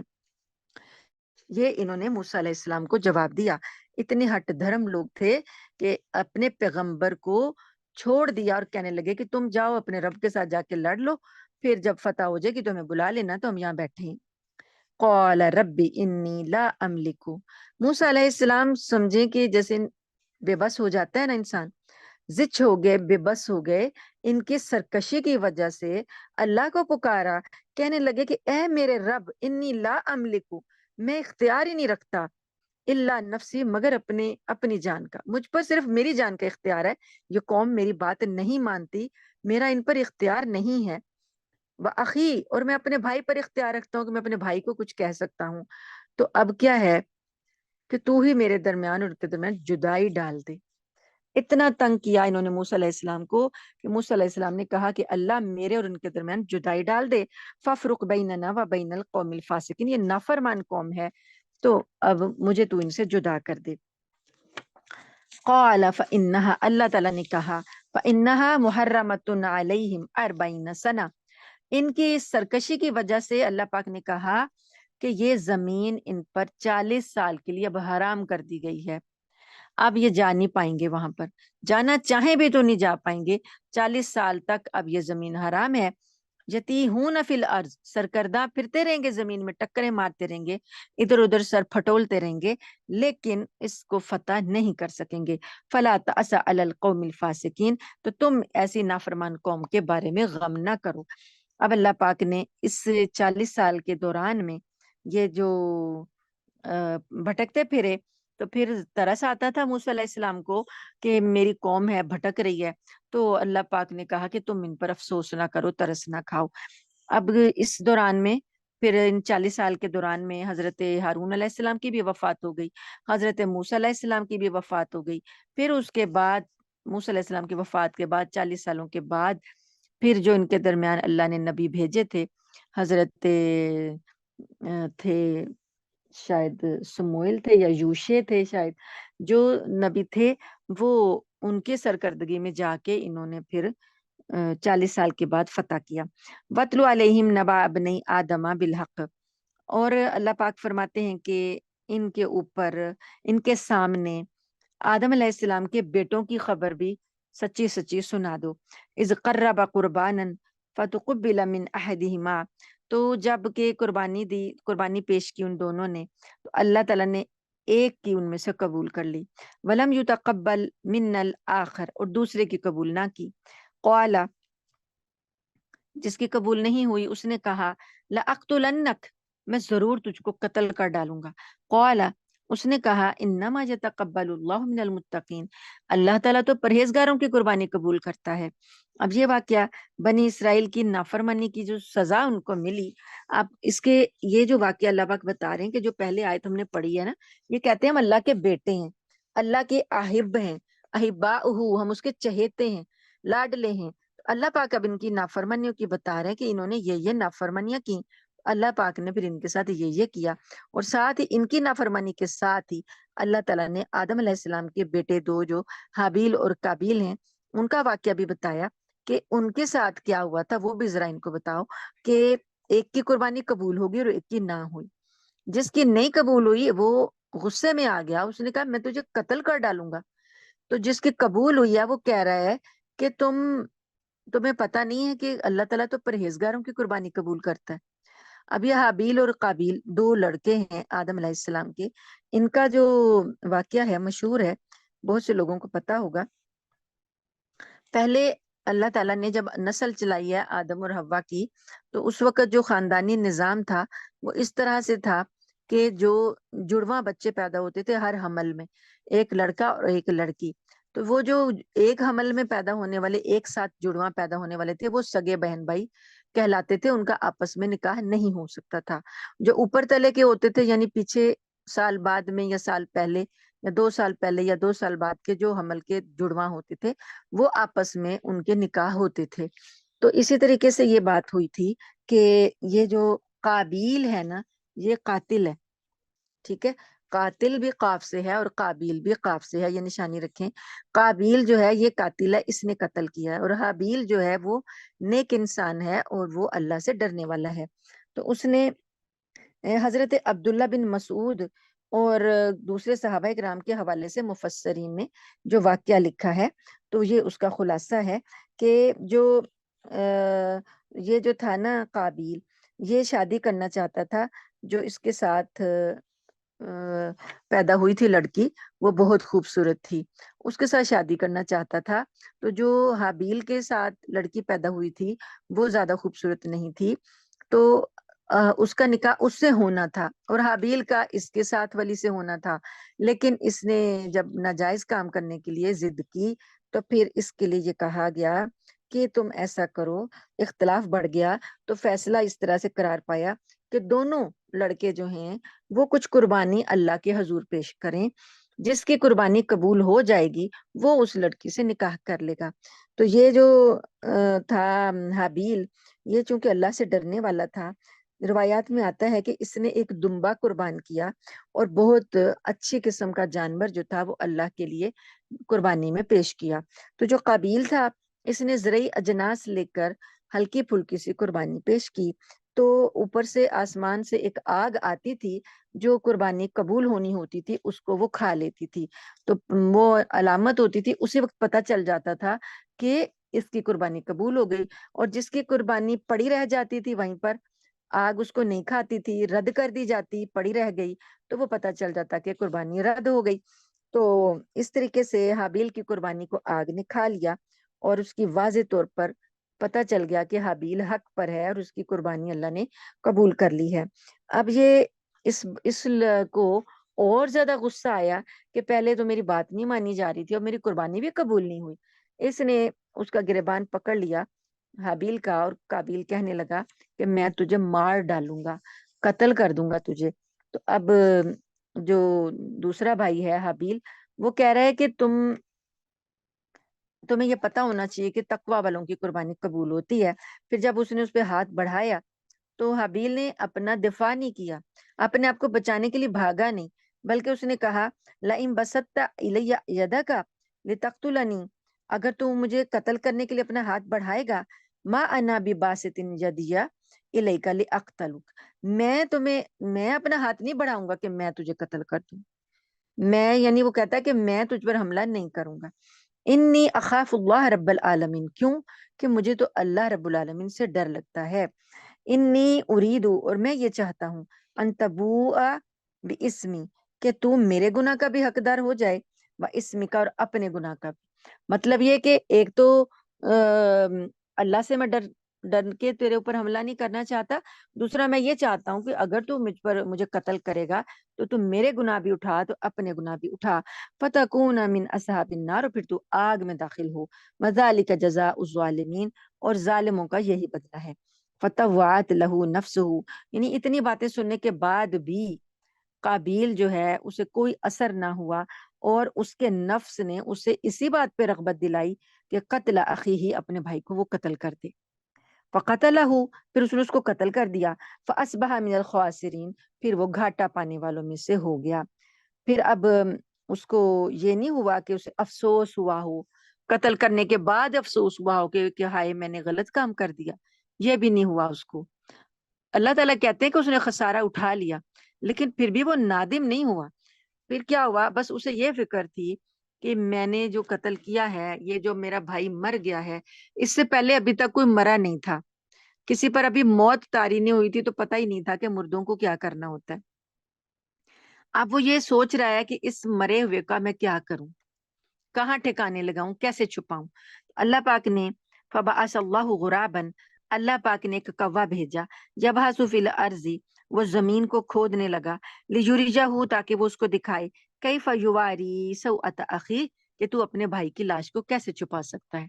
اسی طریقے سے ہوا، کوے آئے دو، ایک کوے نے دوسرے کوے کو مارا، اور جب وہ مردہ ایک کوا جو مر گیا، تو جو مردہ کوا تھا دوسرے نے چونچ سے زمین کھودی اور اپنے اس مردہ کو زمین میں ڈالا. تو اللہ نے اس کے سامنے یہ کیا کہ تاکہ اسے بھی پتہ چلے کہ اپنے مردہ بھائی کو زمین میں دفن کرنا ہے. تو اس نے ایسے چھپا دیا. تو اب کہا کیا اس نے؟ قال یا ویلتا، کہنے لگا اے ہائے افسوس، عاجز تو، کہ میں اتنا عاجز ہو گیا، ان اکون مثل ھذا الغرابی، کہ میں اس کوے سے بھی زیادہ گیا گزرا ہو گیا، کہ فاواریہ سوءۃ اخی، کہ میں اپنے بھائی کی لاش کو بھی نہیں چھپا سکا. مطلب وہ اسے قتل پر افسوس نہیں ہے، اسے افسوس اس بات پر ہے کہ لاش کو ٹھکانے لگانے کا گر اس کو کیوں نہ آیا، ایک کوے کو آتا ہے تو اس کو کیوں نہ پتا چلا. فاصبح من النادمین، تو وہ شرمندہ ہوا. من اجل ذالک، اللہ پاک فرماتے اسی وجہ سے، کتبنا علی بنی اسرائیل، ہم نے بنی اسرائیل کے لیے لکھ دیا، انہ من قتل نفسا بغیر نفس، کہ جو کوئی کسی جان کو بغیر جان کے قتل کرے گا، او فساد فی الارض، یا زمین میں فساد کے بغیر قتل کر دے، فکأنما قتل الناس جميعا، تو گویا کہ اس نے پوری انسانیت کو قتل کر دیا. اللہ پاک فرماتے ہیں کہ یہ قتل اتنا بڑا گھناؤنا جرم ہے کہ ہم نے بنی اسرائیل کے لیے یہ حکم دے دیا کہ کوئی بھی اگر کوئی شخص کسی شخص کو مارے گا، قتل کرے گا بغیر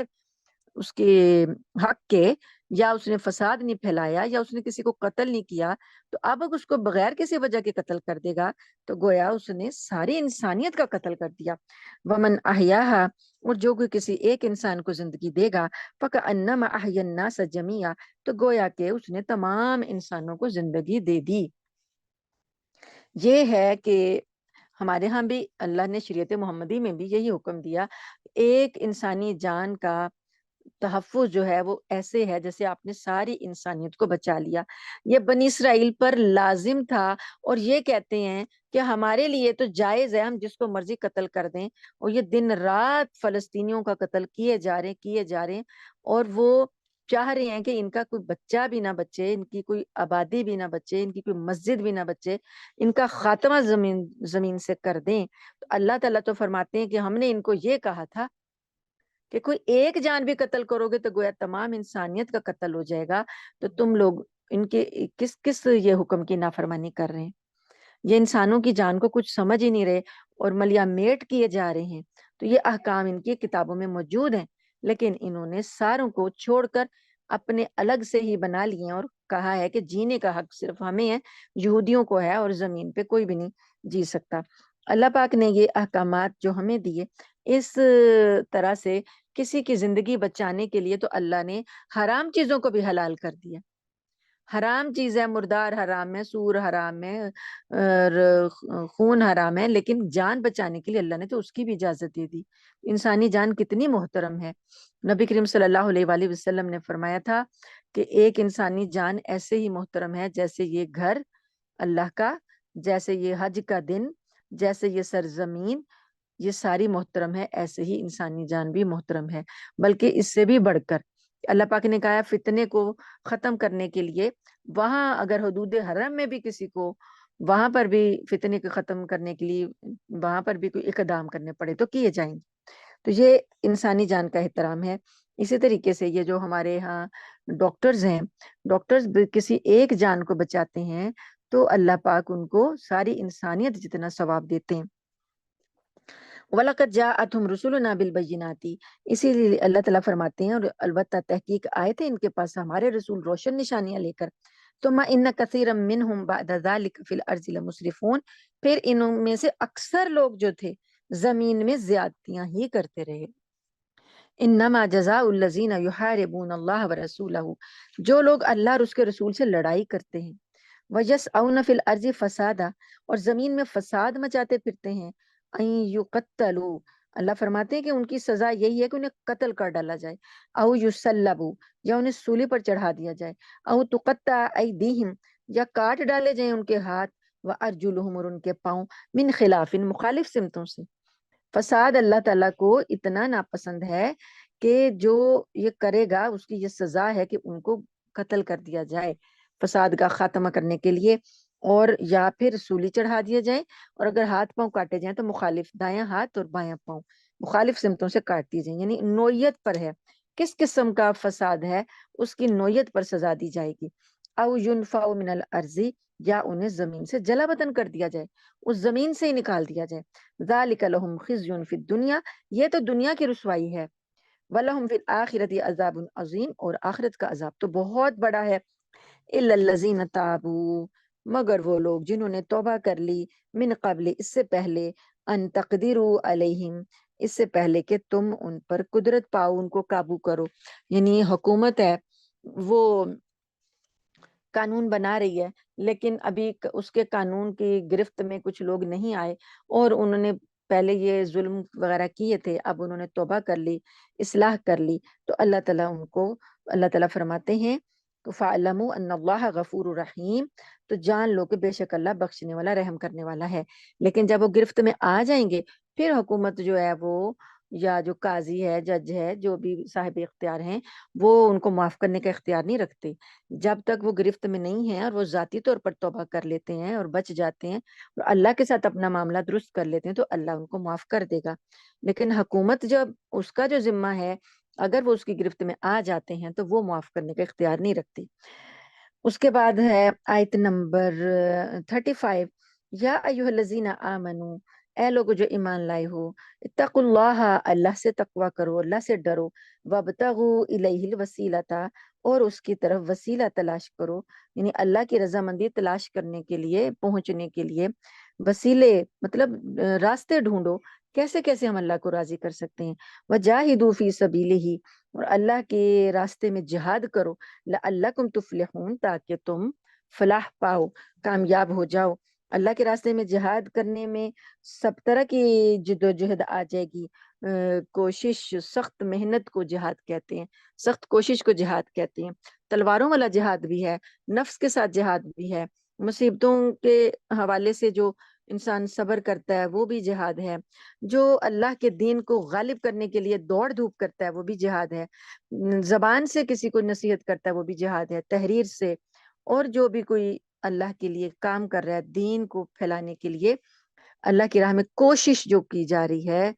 اپنی اولاد کی تربیت کی جا رہی ہے اللہ کی خاطر، یہ ساری چیزیں جہاد میں، کوشش میں آ جائیں گی. دونوں معنی یہاں پر مراد ہو سکتے ہیں. تو جو کوئی اللہ کے راستے میں کوشش کرے گا، اللہ پاک فرماتے ہیں، تو وہ تمہارے لیے کامیابی کے راستے ہیں. آیت نمبر ہے 36.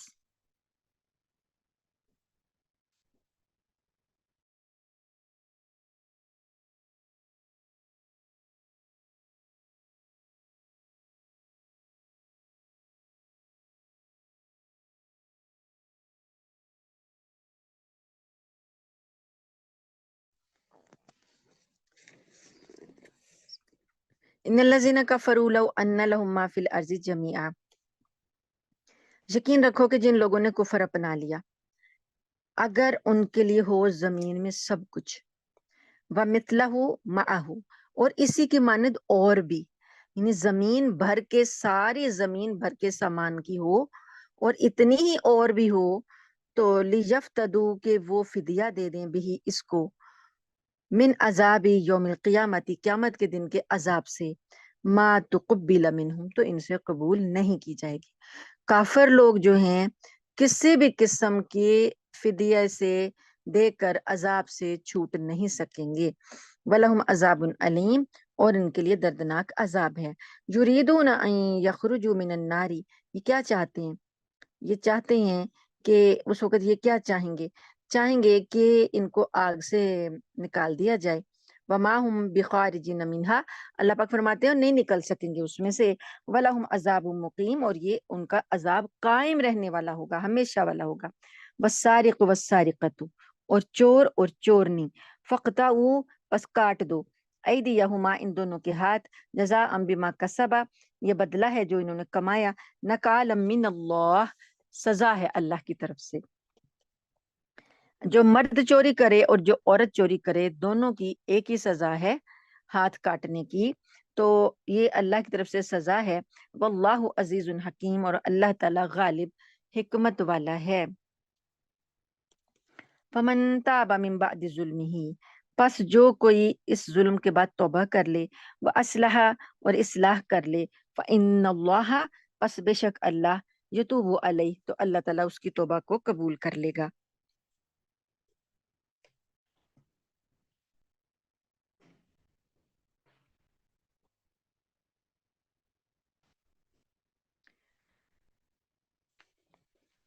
علم تعلم ان اللہ لہ ملک السماوات والارض کیا تم نہیں جانتے کہ بے شک اللہ کے لیے ہے بادشاہی آسمانوں کی اور زمین کی۔ اب یہاں پر جو یہ ہے نا کہ اگر اللہ پاک کہتے ہیں کہ جس نے توبہ کر لی ظلم کے بعد، یعنی جس نے چوری کی تھی، اب اس نے اس کے بعد توبہ کر لی اور اپنی اصلاح کر لی تو اللہ تعالیٰ معاف کر دے گا۔ تو یہ وہی بات ہے، گرفتاری سے پہلے پہلے اگر کسی نے اپنی اصلاح کر لی تو اللہ کے ساتھ اس کا معاملہ صاف ہو جائے گا۔ مطلب جو اس نے گناہ کیا ہے اس کی سزا ایک تو دنیا میں ملنی ہے اور ایک آخرت میں ملنی ہے۔ تو اگر کوئی شخص توبہ کر لیتا ہے، اللہ کے ساتھ اپنا معاملہ درست کر لیتا ہے،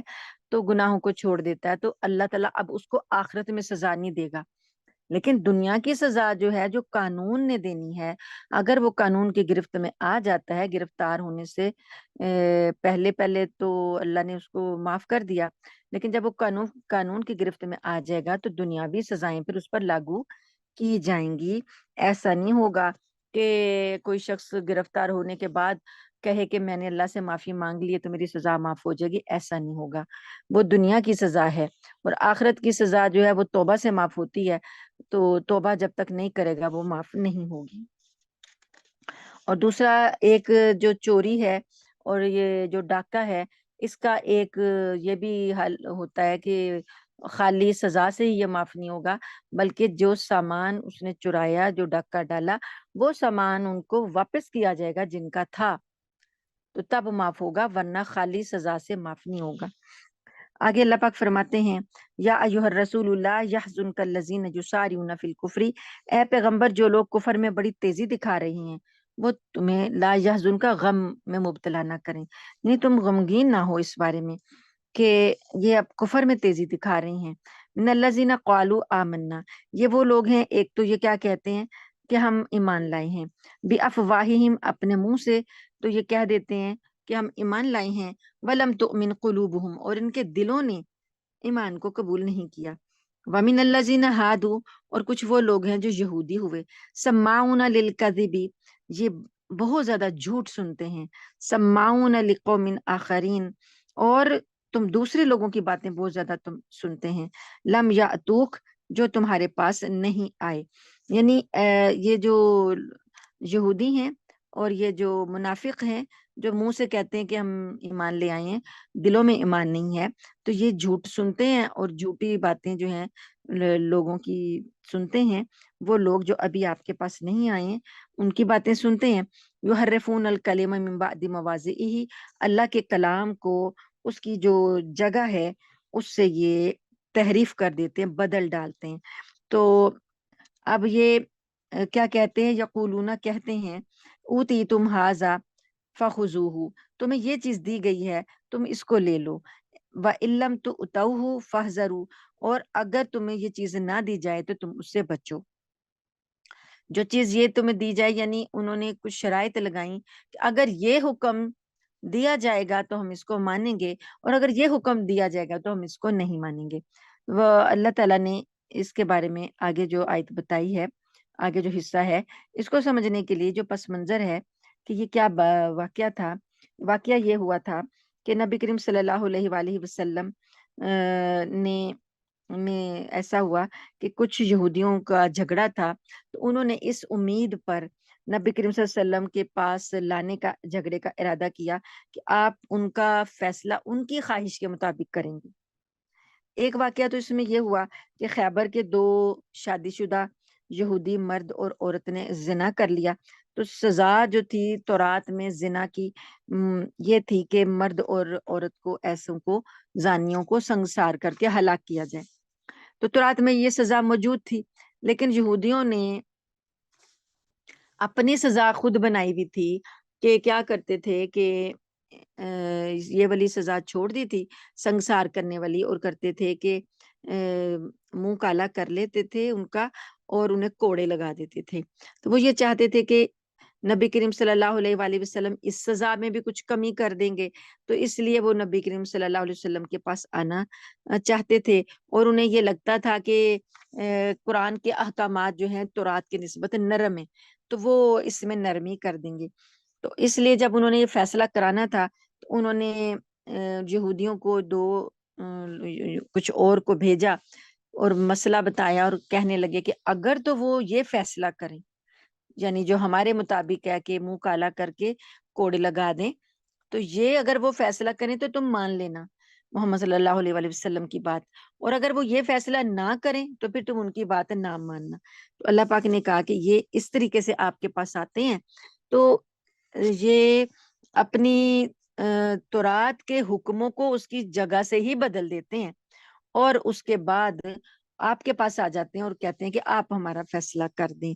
تو پھر یہ بھی شرط لگاتے ہیں کہ یہ فیصلہ ہوگا تو مانیں گے، یہ فیصلہ نہیں ہوگا تو نہیں مانیں گے. اب اس طریقے سے یہ آئے، منافق لوگ تھے یہ. تو نبی کریم صلی اللہ علیہ وسلم کے یعنی یہ تاکید کر کے نا اپنے لوگوں کو انہوں نے بھیج دیا. چنانچہ جب یہ لوگ آپ کے پاس آئے تو آپ کو اللہ تعالیٰ کی طرف سے بتا دیا گیا کہ یہ اس کی سزا سنگساری ہے، جسے سن کر وہ بوکھلا گئے. آپ نے ان سے پوچھا کہ تورات میں اس کی سزا کیا ہے. شروع میں تو انہوں نے چھپانے کی کوشش کی، مگر آخر میں جب آپ نے ان کے ایک بڑے عالم، ان کا جو تورات کا عالم تھا ابن سوریہ، اسے آپ نے قسم دی، اور حضرت عبداللہ بن سلام جو کہ ایمان لے آئے تھے، وہ بھی یہودی عالم رہ چکے تھے، انہوں نے بھی بتا دیا کہ تورات کا یہ حکم ہے سنگساری کا. انہوں نے ان کا پول کھول دیا، اور ابن سوریہ کو نبی کریم نے کہا کہ اللہ کی قسم کھا کر بتاؤ کہ کیا تورات میں یہ حکم نہیں ہے، وہ آیت پڑھو. تو پھر اس نے یہ پڑھی آیت جس میں زنا کی سزا سنگساری بیان کی گئی تھی، اور یہ بھی بتایا کہ تورات کا حکم تو یہی تھا، مگر ہم میں سے غریب لوگ یہ جرم کرتے تو ہم ان پر تو سزا جاری کر دیتے، لیکن کوئی مالدار یا عزت دار گھرانے کا آدمی یہ جرم کرتا تو اسے کوڑے وغیرہ لگا کر سزا دے دیتے. اور بعد میں آہستہ آہستہ پھر انہوں نے سبھی کے لیے، امیر غریب سبھی کے لیے سنگساری کی سزا کو چھوڑ دیا، اور یہی سزا جو تھی وہ سب کے لیے کر دی. اللہ پاک نے فرمایا کہ وَمَن يُرِدِ اللَّهَ فِتْنَتَهُ، جو کوئی ارادہ کرتا ہو کہ جس شخص کو اللہ تعالیٰ جس کے لیے ارادہ کرتا ہو کہ اس کو فتنے میں ڈال دے، فَلَن تَمْلِكَ لَهُ مِنَ اللَّهِ شَيْئًا، تو آپ کے پاس کوئی اختیار نہیں ہے کہ اللہ کی طرف سے کہ آپ کے پاس کوئی اختیار ہو بچانے کا. أُولَٰئِكَ الَّذِينَ لَمْ يُرِدِ اللَّهُ، یہ وہ لوگ ہیں، یہ لوگ وہ ہیں کہ اللہ تعالیٰ نے ارادہ نہیں کیا ان یطہر قلوبہم، ان کے دلوں کو پاک کرنے کا ان کی نافرمانیوں کی وجہ سے. لہم فی الدنیا خزی، ان کے لیے دنیا کی رسوائی ہے، ولہم فی الآخرۃ عذاب عظیم، اور آخرت میں ان کے لیے بڑا عذاب ہے. سماعون للکذب، بہت زیادہ جھوٹ سننے والے، اکالون للسحت، اور سود کھانے والے، حرام کھانے والے. اور اکال یعنی تشدید کر کے بتایا کہ زیادہ سے جی بھر کر کھانے والے، تھوڑا بہت نہیں، جی بھر کر کھانے والے، حرام کھانے والے. فَإِن جَاءُوكَ، پس اگر یہ آپ کے پاس آئیں، فَاحْكُم بَيْنَهُمْ، تو آپ فیصلہ کریں ان کے درمیان، او اعرضهم، یا ان سے منہ موڑ لیں. یعنی اللہ نے اختیار دے دیا، نبی کریم صلی اللہ علیہ وسلم کو اختیار دے دیا کہ اگر یہ آپ سے فیصلہ کروانے آتے ہیں تو چاہے تو آپ کر دیں فیصلہ، چاہے تو آپ ان سے منہ موڑ لیں. وَإِن تُعْرِضْ عَنْهُمْ، اور اگر آپ ان سے منہ موڑ لیں گے، فَلَن يَضُرُّوكَ شَيْئًا، تو یہ آپ کا کچھ نقصان نہیں کر سکتے. وَإِنْ حَكَمْتَ، اور اگر آپ فیصلہ کریں، فَاحْكُم بَيْنَهُمْ بِالْقِسْطِ، تو پھر آپ انصاف کے ساتھ فیصلہ کریں ان کے درمیان. إِنَّ اللَّهَ يُحِبُّ الْمُقْسِطِينَ، بے شک اللہ انصاف کرنے والوں کو دوست رکھتا ہے، ان کو پسند کرتا ہے. وَكَيْفَ يُحَكِّمُونَكَ، وہ کیسے آپ کو حکم بنائیں گے، کیسے آپ سے فیصلہ لیں گے. وَعِندَهُمُ التَّوْرَاتُ، اور ان کے پاس تورات موجود ہے، فیہا حکم اللہ، اس میں اللہ کے حکم موجود ہیں، ثم یتولون من بعد ذلک، پھر یہ اس کی طرف سے منہ روگردانی کر چکے ہیں، وما اولئک بالمؤمنین، اور یہ تو اس پر ایمان ہی نہیں رکھتے، انا انزلنا التوراۃ فیہا ھدی ونور، بے شک جب ہم نے تورات نازل کی تھی تو اس میں ہدایت تھی، نور تھا، یحکم بها النبیون الذین اسلموا، اور فیصلہ کرتے تھے اس کے ساتھ نبی، یعنی تورات کے احکام پر فیصلے دیتے تھے نبی، وہ لوگ، ان لوگوں کے لیے جو اسلام لائے تھے، للذین، وہ لوگ جو اسلام لائے تھے، اور وہ لوگ جو یہودی ہوئے، ہادو، جو یہودی ہوئے، ربانیون اور ربی، یہ جو عیسائیوں کے پادری ہیں ربی کہلاتے ہیں، نہیں، یہودیوں کے جو پادری ہیں ربی کہلاتے ہیں، والاحبار، اور احبار یہ جو عیسائیوں کے عالم ہیں یہ احبار کہلاتے ہیں، بمستحفظوا، اللہ تعالیٰ نے کہا کہ اس وجہ سے کہ انہیں محافظ بنایا گیا تھا، من کتاب اللہ، اللہ کی کتاب کا، وکانوا علیہ شہداء، اور یہ اس پر گواہ بھی تھے، یہ ربی اور یہ احبار یہ اپنی کتابوں کے محافظ تھے، گواہ تھے، تو یہ لوگ جو ہیں اللہ پاک نے کہا کہ ان کی یہ ڈیوٹی تھی، فلا تخشوا الناس واخشونی، تو آپ ان سے مت ڈریں اور مجھ سے ڈریں، ولا تشتروا بآیاتی ثمنا قلیلا، اور میری آیتوں کو تھوڑی قیمت کے بدلے میں نہ بیچیں، ومن لم یحکم بما انزل اللہ، اور جو کوئی فیصلہ نہیں کرے گا جو نازل کیا اللہ نے، فاولئک هم الکافرون، تو یہ لوگ کافر ہیں، یعنی اللہ کی آیتوں کے مطابق فیصلہ نہ کرنے والے کافر ہیں، وَكَتَبْنَا عَلَيْهِمْ فِيهَا أَنَّ النَّفْسَ بِالنَّفْسِ، اور ہم نے لکھا تھا اس میں، یعنی تورات میں یہ بات لکھی تھی کہ جان بدلے جان کے، والعین بالعین، اور آنکھ بدلے آنکھ کے، والانف بالانف، اور ناک بدلے ناک کے، والاذن بالاذن، اور کان بدلے کان کے، والسن بالسن، اور دانت بدلے دانت کے، والجروح قصاص، اور زخموں کا بھی قصاص ہے، فمن تصدق به، پس جو کوئی اس کا معاف کر دے اس کو، فہو کفارۃ اللہ، تو اس کے لیے گناہوں کا کفارہ ہو جائے گا، ومن لم یحکم بما انزل اللہ، اور جو کوئی فیصلہ نہ کرے اس کے ساتھ جو اللہ نے نازل کیا، فاولئک هم الظالمون، تو یہ لوگ ظالم ہیں۔ اب اس میں بھی یہ جو فیصلہ نبی کریم صلی اللہ علیہ وسلم سے کروانے پہلے آئے اس کو ہیں، ہاں تو یہ ہوا ایک مدینہ منورہ میں جو یہودیوں کے دو قبیلے آباد تھے نا، ایک بنو قریظہ اور بنو نذیر کا، بنو نذیر جو تھے یہ مالدار تھے، اور بنی قریظہ کے لوگ جو تھے وہ ذرا کمزور تھے مالی اعتبار سے، اگرچہ دونوں یہودی تھے، تو بنو نذیر والے کیا کرتے تھے کہ ان کی کمزوری سے فائدہ اٹھا کر انہوں نے یہ اصول طے کرایا ہوا تھا کہ اگر بنو نذیر کا کوئی آدمی بنو قریظہ کا کسی شخص کو قتل کر دے گا تو قاتل سے جان کے بدلے جان کے اصول پر قصاص نہیں لیا جائے گا، کیونکہ وہ امیر ہے نا، اس وجہ سے اس سے یہ قصاص نہیں لیا جائے گا، بلکہ کیا کریں گے، خون بہا ادا کر دیں گے، اور 70 وسق کھجوریں جو ہیں وہ تقریباً ایک وسق 5، تو 70 وسق کھجوریں دے کے کر دیں گے، اس کا خون بہا ادا کر دیں گے، اور اگر بنو قریظہ جو کہ غریب ہیں یہ قتل کر دیں بنو نذیر کے کسی آدمی کو، تو پھر یہ کرتے تھے کہ قاتل جو ہے وہ قصاص میں لیا جائے گا، ساتھ نہ صرف کہ قاتل کو قتل کیا جائے گا بلکہ خون بہا بھی لیا جائے گا، اور وہ بھی دگنا، اگر ان سے 70 وسق لیتے تھے تو ان سے 140 وسق دگنا کر کے لیتے تھے، تو یہ ان کا ظالمانہ جو قانون تھا۔ تو جب نبی کریم صلی اللہ علیہ وآلہ وسلم مدینہ منورہ تشریف لائے تو ایسا ایک واقعہ پیش آیا کہ قریظہ کا کہ کسی شخص نے بنو نذیر کے ایک آدمی کو قتل کر دیا، تو بنو نذیر نے یہ جو ان کے ہاں چلا آ رہا تھا کہ قصاص بھی لیں گے اور خون بہا بھی دوہرا لیں گے، تو یہ مطالبہ کیا، تو قریظہ کے لوگوں نے کہا کہ یہ تو انصاف کے خلاف ہے، اور انہوں نے تجویز پیش کی کہ نبی کریم صلی اللہ علیہ وآلہ وسلم سے فیصلہ کرایا جائے، کیونکہ وہ جانتے تھے کہ نبی کریم صلی اللہ علیہ وآلہ وسلم انصاف کا فیصلہ کریں گے۔ جب قریظہ کے لوگوں نے زیادہ اصرار کیا تو بنو نذیر نے کچھ منافقین کو مقرر کیا کہ تم جا کے نہ پہلے نبی کریم صلی اللہ علیہ وسلم سے پہلے ہی پوچھا ہو کہ اگر اس طرح کا مقدمہ ان کے پاس آئے تو وہ کیا فیصلہ دیں گے. اگر تو وہ فیصلہ ہمارے حق میں ہوا تو ہم ان سے فیصلہ کرائیں گے، ورنہ ہم ان سے فیصلہ نہیں لیں گے. تو اس بارے میں اللہ پاک نے یہ آیت اتاری کہ یہ شرطیں لگا کر آپ کے پاس آدمی بھیج رہے ہیں کہ دیکھتے ہیں کہ آپ کیا فیصلہ کرتے ہیں. حالانکہ ہم نے ان کی کتاب میں یہ لکھ دیا تھا کہ جان کے بدلے جان ہے، اور اگر کسی نے کسی کی آنکھ پھوڑی ہے تو بدلے میں اس کی آنکھ لی جائے گی، ناک کے بدلے ناک ہے اور کان کے بدلے کان ہے، دانت توڑا ہے تو بدلے میں اس کا بھی دانت توڑنا جو ہے وہ قصاص ہوگا. یعنی یہ قصاص ہے نا، معاف کر دے تو وہ ایک الگ بات ہے، لیکن اگر کوئی بدلہ لینا چاہے، کسی کا ایک دانت ٹوٹا وہ اس کے دوسرے کے سارے دانت نہیں توڑے گا، ایک ہی توڑے گا. تو یہ بات ہے کہ بدلہ برابر کا ہوگا. تو اللہ نے کہا کہ زخموں کے بھی قصاص ہیں. کسی کی ہڈی ٹوٹ گئی تو بدلے میں اگر کوئی دوسرا بدلہ لینا چاہتا تو وہ اس کی بھی وہی ہڈی توڑ سکتا ہے، ساری ہڈیاں نہیں توڑ سکتا. تو اللہ نے کہا کہ زخموں کے اور بدلوں کے یہ سارے حکم تورات میں ہیں، لیکن یہ لوگ جو ہیں اب اس کو بدل چکے ہیں. تو جو کوئی صدقہ کر دے معاف کر دے، اب کسی نے اپنا معاف کر دیا اپنا نقصان، تو یہ اللہ کہتے ہیں اس کے لیے کفارہ ہو جائے گا، اللہ تعالیٰ اس کو معاف کر دے گا. لیکن پھر بھی جو ظلم، جو حکم اللہ نے نازل کیے ہیں جو اس کے مطابق فیصلہ نہیں کرتے یہ لوگ، تو یہ ان کا ظلم ہے. تو اب نبی کریم صلی اللہ علیہ وآلہ وسلم کے پاس جب یہ آتے تھے اپنی مقدمے لے کر شرائط کے ساتھ، تو اللہ پہلے ہی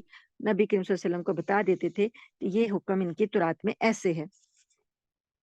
آیت نمبر ہے 46، 46 جی 46. وقفینا علی آثارہم، اور ہم نے ان پیغمبروں کے بعد پے در پہ بھیجے عیسیٰ ابن مریم مصدق لما بین یدیہ من التوراۃ. یعنی ان پیغمبروں کے بعد جو موسیٰ علیہ السلام کی شریعت آئی تھی انہوں نے اس کو بدل ڈالا، تو اس کے بعد ہم نے عیسیٰ علیہ السلام کو ان کے پیچھے بھیجا، اور وہ تصدیق کرتے تھے جو ان کی تورات میں چیزیں تھیں پہلے سے موجود انہوں نے تصدیق کی تھی. اور ہم نے اس کو آتینہ الانجیل، اور ہم نے اس کو یعنی عیسیٰ کو انجیل عطا کی، فیہ ھدی و نور، اس میں ہدایت اور نور ہے. تو آپ دیکھ لیجئے اللہ کی طرف سے جتنی بھی کتابیں نازل ہوئی ہیں ان کے لیے اللہ پاک نے ہدن اور نور. قرآن کے لیے بھی اللہ تعالیٰ نے کہا کہ قرآن جو ہے ہدایت ہے اور نور ہے. تورات کے لیے بھی کہا کہ یہ ہدایت ہے اور نور ہے. تو انجیل کے لیے بھی اللہ نے کہا فیہ ھدی و نور، اس میں ہدایت اور نور تھی. یعنی اللہ کی نازل کردہ کتابیں ہیں تو ہدایت کے لیے آئی ہیں، تو وہ ضرور ہدایت پر مبنی ہے کہ جب تک کہ لوگوں نے اس کو بدل نہیں ڈالا. وہ مصدق لما بین یدیہ، اور یہ جو انجیل ہے یہ تصدیق کرتی تھی اس کی جو اس سے پہلے ہے من التورات، تورات میں، وہدی و موعظۃ للمتقین، اور یہ ہدایت اور نصیحت ہے پرہیزگاروں کے لیے، نصیحت تھی، ہدایت تھی. وَلْيَحْكُمْ أَهْلُ الْإِنْجِيلِ، اور چاہیے کہ فیصلہ کریں اہل انجیل، بما انزل اللہ فیہ، جو اللہ نے اس میں نازل کیا اس کے مطابق فیصلہ کریں. ومن لم یحکم بما انزل اللہ، اور جو کوئی فیصلہ نہیں کرے گا اللہ کی نازل کردہ چیز کے مطابق، فاولئک هم الفاسقون، تو یہ لوگ ہیں فاسق. اب آپ یہ دیکھ لیجئے 3 مرتبہ یہ حکم آیا ہے، 3 مرتبہ اللہ پاک نے کہا، پیچھے 2 مرتبہ ہم پڑھ رہے ہیں کہ جو اللہ کے نازل کردہ احکام کے مطابق فیصلہ نہیں کرے گا، فاولئک هم الکافرون، آیت نمبر 44. اللہ نے اینڈ میں کہا یہ لوگ کافر ہیں. آیت نمبر 45 میں کہا وَمَن لَمْ يَحْكُمْ بِمَا أَنزَلَ اللَّهُ فَأُولَئِكَ هُمُ الظَّالِمُونَ. آیت وہی ہے لیکن کافرون کی جگہ ظالمون آ گیا کہ یہ لوگ ظالم ہیں. اور آیت نمبر 46 میں اللہ نے کہا کہ 47 میں اللہ نے کہا کہ جو اللہ کے نازل کردہ حکم کے مطابق فیصلہ نہیں کریں گے، فَأُولَئِكَ هُمُ الْفَاسِقُونَ، تو یہ لوگ فاسق ہیں، فاجر ہیں، گناہگار ہیں.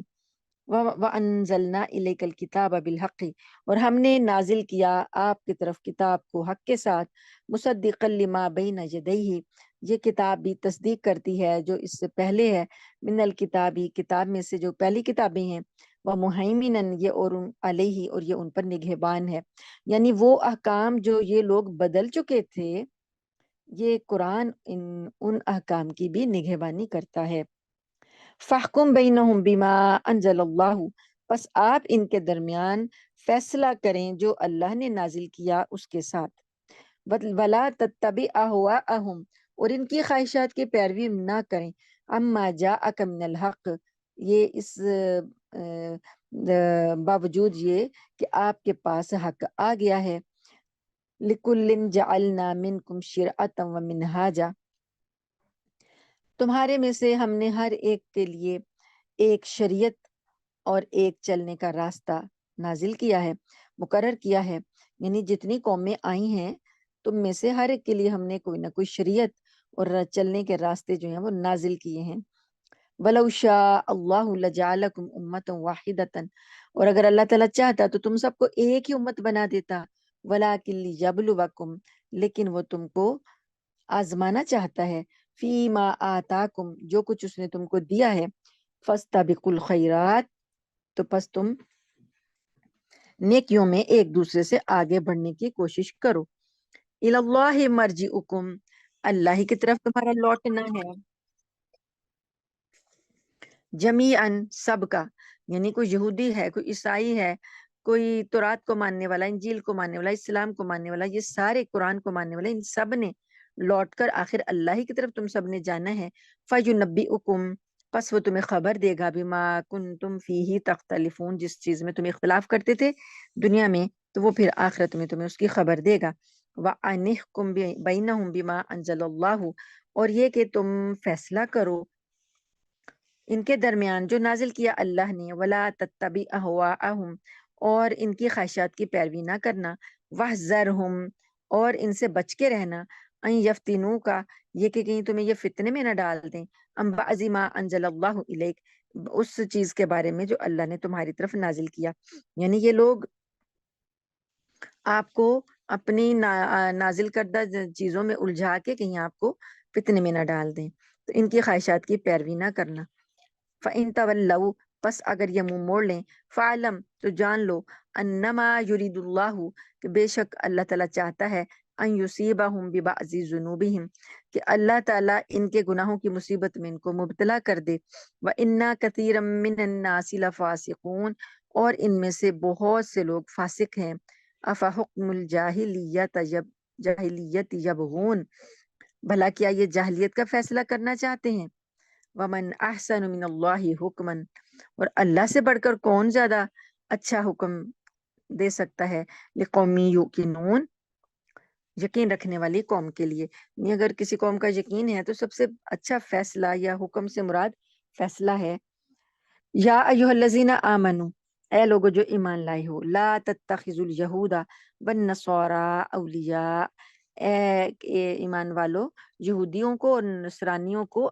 دوست، اولیاء دلی دوست نہ بناؤ. بعضهم اولیاء بعض، یہ ایک دوسرے کے دوست تو ہیں لیکن تمہارے دوست نہیں ہیں. ومن یتولہم منکم فانہ منہم، اور جو کوئی تم میں سے پھر جائے گا، یعنی ان کی دوستی کی طرف چلا جائے گا تو وہ انہی میں سے ہو جائے گا. ان اللہ لا یہدی القوم الظالمین، بے شک اللہ تعالیٰ ظالم قوم کو ہدایت نہیں دیتا. فَتَرَى الَّذِينَ فِي قُلُوبِهِم مَرَضٌ، پس تم دیکھتے ہو ان لوگوں کو جن کے دلوں میں بیماری ہے. یسارعون، کہ وہ لپکتے ہیں، جلدی کرتے ہیں، کوششیں کرتے ہیں، دوڑ دھوپ کرتے ہیں. فیہم، یعنی اس بارے میں. یقولون، کہتے ہیں. نخشا ان تصیبنا دائرہ، وہ کہتے ہیں کہ ہمیں ڈر لگتا ہے کہ کہیں ہم پر کوئی مصیبت کا چکر نہ آ پڑے. یعنی زمانے کی گردش جو ہے وہ ان کو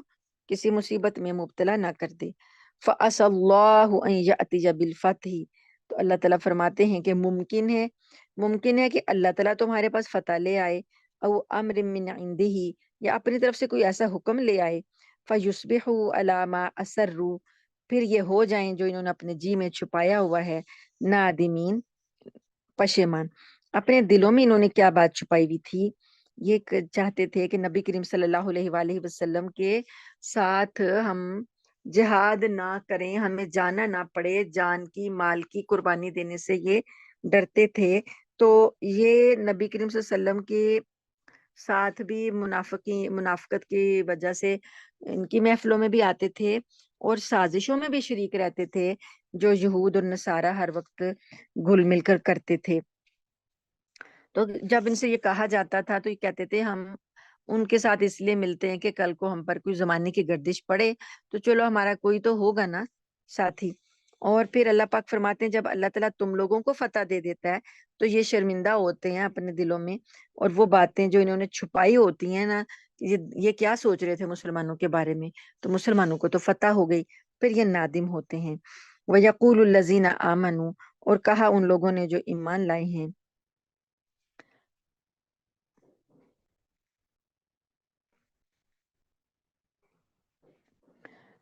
أَهَؤُلَاءِ الَّذِينَ أَقْسَمُوا بِاللَّهِ جَهْدَ ایمانہم، تو اس وقت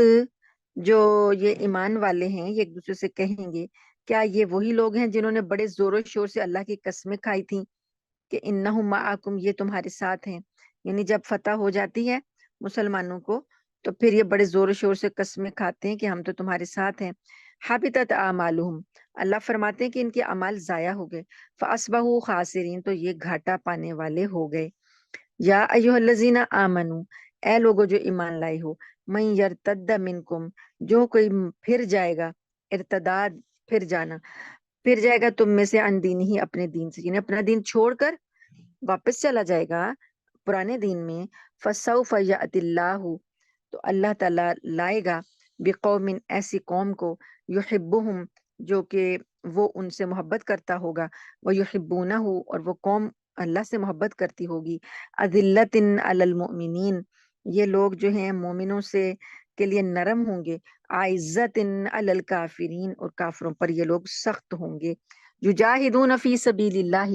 یہ جہاد کریں گے اللہ کے راستے میں، ولا یخافون لومۃ لائم، اور یہ کسی ملامت کرنے والے کی ملامت سے نہیں ڈریں گے، ذالک فضل اللہ یؤتیہ من یشاء، یہ اللہ کا فضل ہے، جس کو چاہتا ہے وہ دیتا ہے، واللہ واسع علیم، اور اللہ وسعت والا جاننے والا ہے۔ انما ولیکم اللہ ورسولہ، بے شک تمہارا ولی، تمہارا دوست تو اللہ ہے اور اس کا رسول ہے،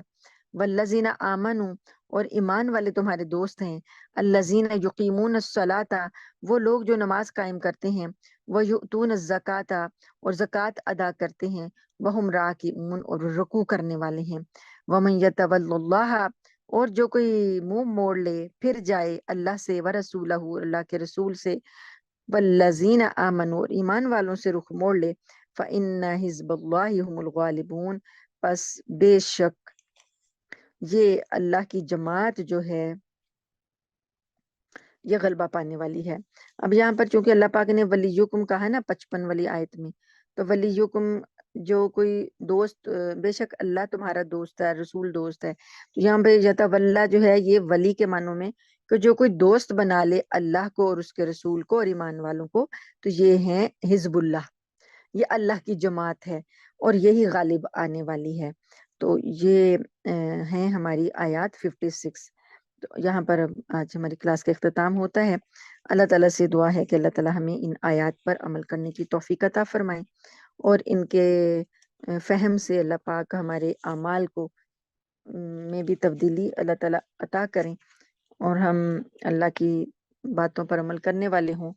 جو ہم سے غلطی کوتاہی، زبان کی پھسلن اور انجانے میں کم علمی کی وجہ سے جو غلطی ہوئی، سنانے میں، سننے میں، پڑھنے میں، پڑھانے میں، اللہ تعالیٰ اس سے درگزر فرمائے، آمین ثم آمین، وآخر دعوانا ان الحمد للہ رب العالمین۔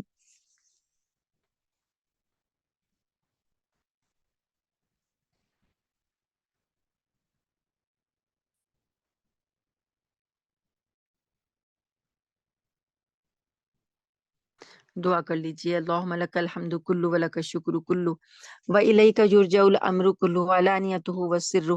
اہل انت ان تعبد، اہل انت ان تحمد، لا الہ الا انت سبحانک انا کنا من الظالمین، یا رب لک الحمد کما ینبغی لجلال وجہک وعظیم سلطانک، سبحان اللہ وبحمدہ عدد خلقہ ورضا نفسه وزنة عرشه ومداد كلماته، اللهم صل على محمد وعلى آل محمد كما صليت على إبراهيم وعلى آل إبراهيم إنك حميد مجيد، اللهم بارك على محمد وعلى آل محمد كما باركت على إبراهيم وعلى آل إبراهيم إنك حميد مجيد، ربنا ظلمنا أنفسنا وَإِن لَّمْ تَغْفِرْ لَنَا وَتَرْحَمْنَا لَنَكُونَنَّ مِنَ الْخَاسِرِينَ رَبَّنَا آتِنَا فِي الدُّنْيَا حَسَنَةً وَفِي الْآخِرَةِ حَسَنَةً وَقِنَا عَذَابَ النَّارِ رَبَّنَا هَبْ لَنَا مِنْ أَزْوَاجِنَا وَذُرِّيَّاتِنَا قُرَّةَ أَعْيُنٍ وَاجْعَلْنَا لِلْمُتَّقِينَ إِمَامًا اللهم أحسن عاقبتنا في الأمور كلها وأجرنا من خزي الدنيا وعذاب الآخرة ربنا آتنا في الدنيا حسنة وفي الآخرة حسنة وقنا عذاب النار ربنا آتنا من لدنك رحمة وهيئ لنا من أمرنا رشدا ربنا لا تؤاخذنا إن نسينا أو أخطأنا ربنا ولا تحمل علينا إسرا كما حملته على الذين من قبلنا ربنا ولا تحملنا ما لا طاقة لنا به واعف عنا واغفر لنا وارحمنا أنت مولانا فانصرنا على القوم الكافرين ربنا فاغفر لنا ذنوبنا وكفر عنا سيئاتنا وتوفنا مع الأبرار ربنا اغفر لنا وللمؤمنين والمؤمنات والمسلمين والمسلمات الأحياء منهم والأموات اللهم إنا نسألك من الخير ما سألك منه نبيك محمد صلى الله عليه وسلم ونعوذ بك من الشر ما استعاذ منه نبيك محمد صلى الله عليه وسلم أنت المستعان وعليك البلاغ أنت المستعان وعليك البلاغ لا حول ولا قوة إلا بالله اللهم رب ارحمهما كما ربياني صغيرا اللهم حاسبنا حسابا يسيرا اللهم إنا نسألك حبك وحب من يحبك وحب عمل يقربنا إلى حبك اللهم اجعل القرآن ربيع قلوبنا وجلاء همنا وذهاب همومنا وغمومنا اللهم أنس وحشتي في قبري اللهم ارحمني بالقرآن العظيم اللهم ارحمني بالقرآن العظيم اللهم ارحمني بالقرآن العظيم واجعله لي إماما ونورا وهدى ورحمة اللهم ذكرني منه ما نسيت وعلمني منه ما جهلت وارزقني تلاوته آناء الليل وآناء النهار واجعله لي حجة يا رب العالمين اللهم أيد الإسلام والمسلمين اللهم انصر الإسلام والمسلمين اللهم أعز الإسلام والمسلمين ودمر أعداء الدين ودمرهم تدميرا اللهم عليك باليهود اللهم اكفناهم بما شئت اللهم إنا نجعلك في نحورهم ونعوذ بك من شرورهم اللهم انصر إخواننا المجاهدين في كل مكان في فلسطين وفي غزة وفي سوريا اللهم انصرهم نصرا عزيزا مقتدرا اللهم انصرهم نصرا قريبا اللهم انصرهم نصرا قريبا اللهم تقبل شهداءهم اللهم اشف مرضاهم اللهم اشف مرضاهم اللهم ثبت أقدامهم اللهم سدد رميهم اللهم اللهم استر عوراتهم وآمن روآتهم اللهم أطعمهم وألبسهم اللهم أطعمهم من طعام أهل الجنة اللهم وارزقهم وانصرهم نصرا قريبا اللهم ارحم أمة محمد صلى الله عليه وسلم اللهم اغفر أمة محمد صلى الله عليه وسلم اللهم انصر أمة محمد صلى الله عليه وسلم اللهم فرج عن أمة محمد صلى الله عليه وآله وسلم يا شافي الأمراض اشف مرضنا ومرض المسلمين يا قاضي الحاجات اقضي حاجاتنا وحاجات المسلمين اللهم ارزقنا شهادة في سبيلك واجعل موتي في بلد رسولك ربنا تقبل منا إنك أنت السميع العليم وتب علينا إنك أنت التواب الرحيم وصلى الله تعالى عليه وعلى آله وأصحابه أجمعين برحمتك يا أرحم الراحمين سبحان ربك رب العزة أما يصفون وسلام على المرسلين والحمد لله رب العالمين